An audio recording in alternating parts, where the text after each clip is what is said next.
Akangsha mabin buan chete binsi ingsam jin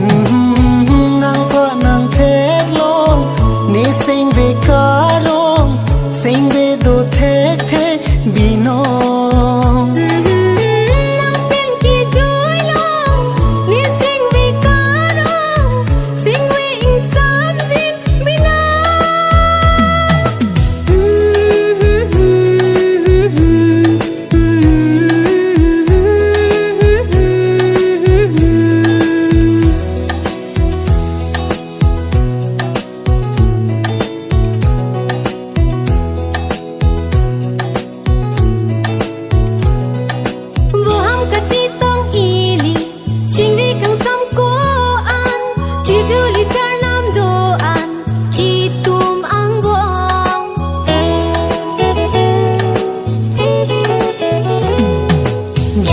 charnam doan kanghon itum ang bong niseng biarlo nang si do verbinom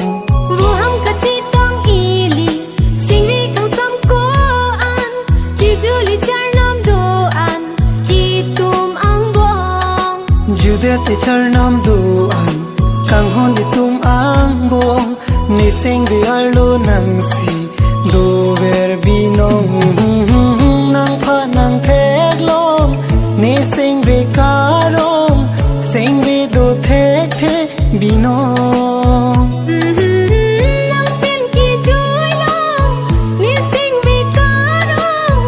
sing ve ingsam jin bina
मैं ता तेरे नाल ही रहना जी